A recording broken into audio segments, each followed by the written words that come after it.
Propaganda. Many use the word when talking about countries like North Korea, Kazakhstan, Iran. Countries viewed as authoritarian through the lens of the Western media. Press freedom, freedom of thought. People use those terms when talking about countries like the United States, France, Australia, democracies. In 1988, Noam Chomsky co-authored a book with Edward Herman called Manufacturing Consent. It blasted apart the notion that media acts as a check on political power, that media inform the public, serve the public, so that we can better engage in the political process. In fact, media manufacture our consent. They tell us what those in power need them to tell us so we can fall in line. Democracy is staged with the help of media that work as propaganda machines. Media operate through 5 filters. The first has to do with ownership. Mass media firms are big corporations. Often they're part of even bigger conglomerates. Their end game, profit. And so it's in their interests to push for whatever guarantees that profit. Critical journalism takes second place to the needs and interests of the corporation.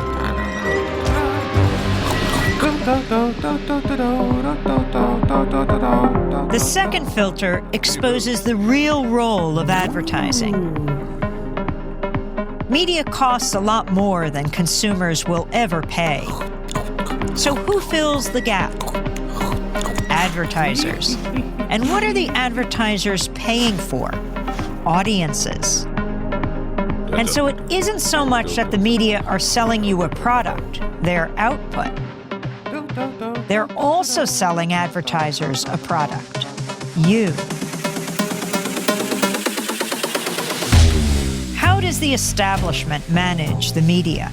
That's the third filter. Journalism cannot be a check on power because the very system encourages complicity.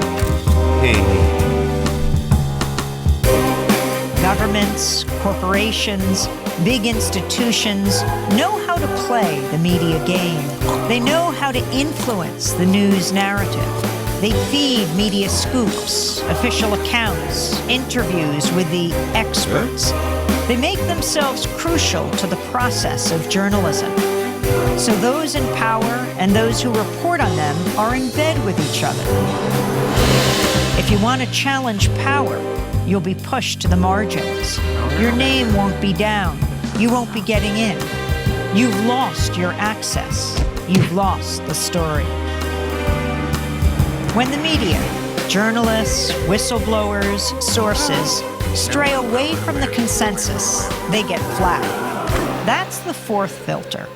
When the story is inconvenient for the powers that be, you'll see the flak machine in action, discrediting sources, trashing stories, and diverting the conversation.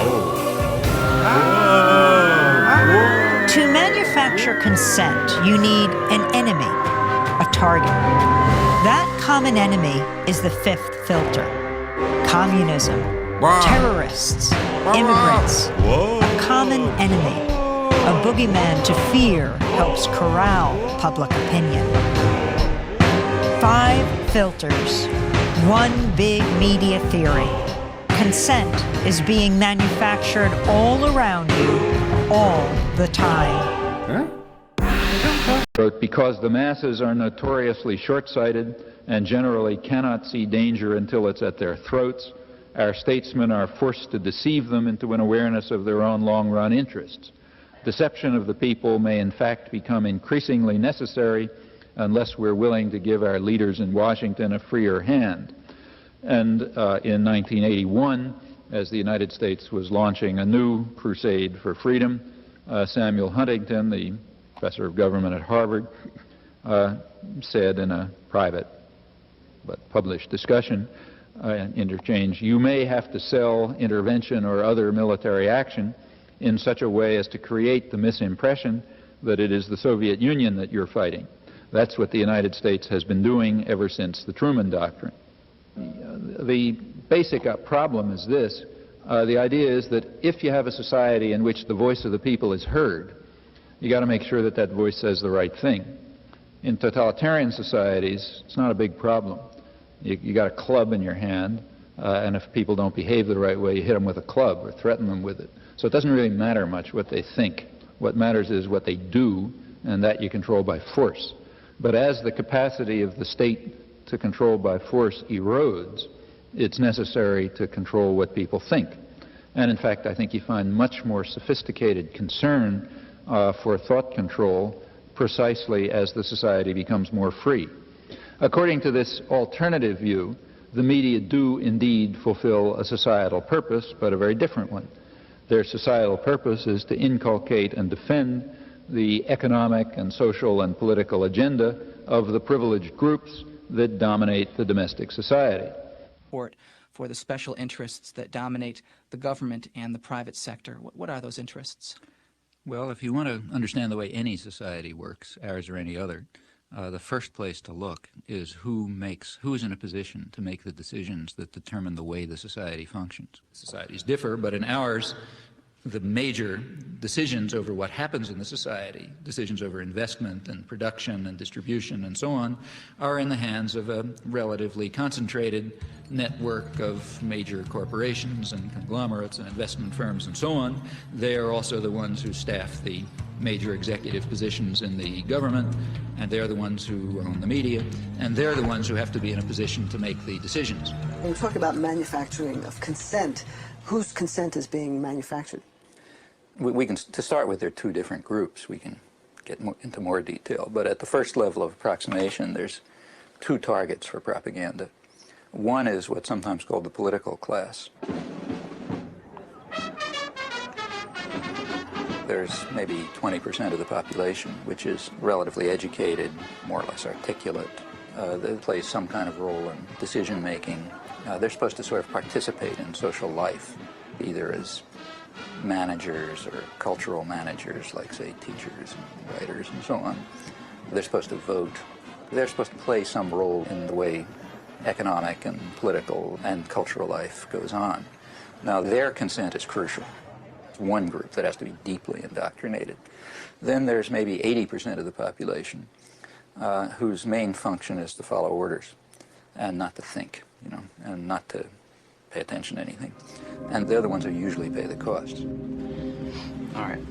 Professor Chomsky, you outlined a model with filters that propaganda is sent through. That's way to the public. Can you briefly outline those? It's basically an institutional analysis of the major media, what we call a propaganda model. We're talking primarily about the national media, those media that sort of set a general agenda that others more or less adhere to the extent that they even pay much attention to national or international affairs. Now, the elite media are the sort of the agenda-setting media. That means the New York Times, the Washington Post, the major television channels, and so on. They set the general framework. Local media more or less adapt to their structure. World News. By selection of topics, by distribution of concerns, by emphasis and framing of issues, by filtering of information, by bounding of debate within certain limits. 2.5 minutes to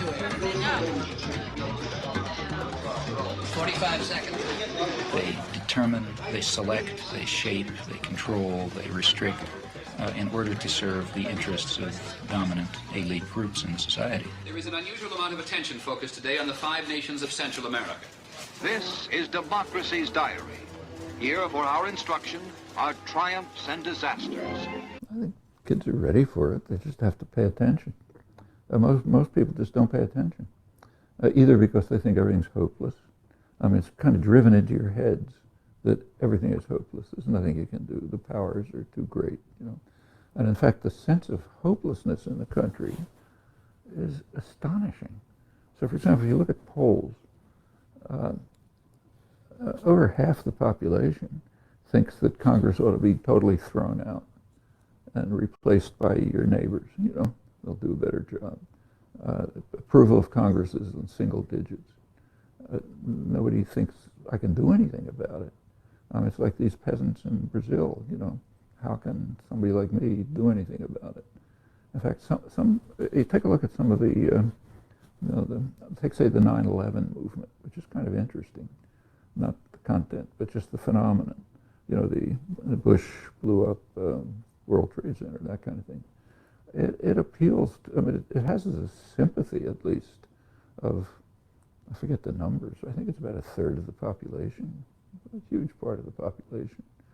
That means that a large part of the population is willing to accept the possibility that we're run by a bunch of homicidal maniacs who are trying to murder us all, but they don't think they can do anything about it. So they don't lift a finger to do anything. Okay, that's the way it is. We'll kind of hide in the corner and wait till it happens.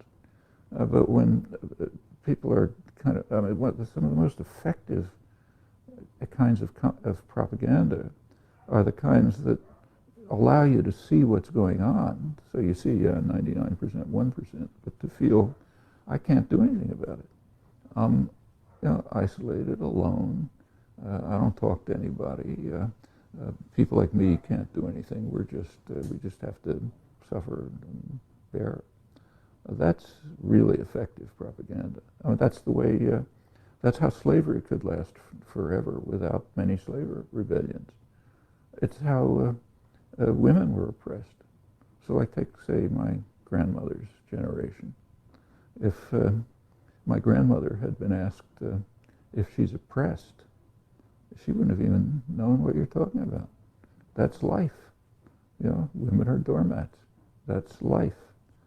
You get to my mother's generation, still plenty of oppression, but and she was bitter about it, but she didn't think you could do anything about it. By the time you get to today, it's quite different. It's very much like the peasants in Brazil, or the indigenous people in Bolivia, or you know, the blacks in the South after the early days of the civil rights movement. Yeah, we can do something about it. Even if it's brutal and harsh and we might get killed, we can do something. You know? And that transition is very, and I think when you get back to your question, for a lot of young people, I think it's, you know, it's called apathy, but I suspect it's more hopelessness, powerlessness. And people can learn you're not powerless.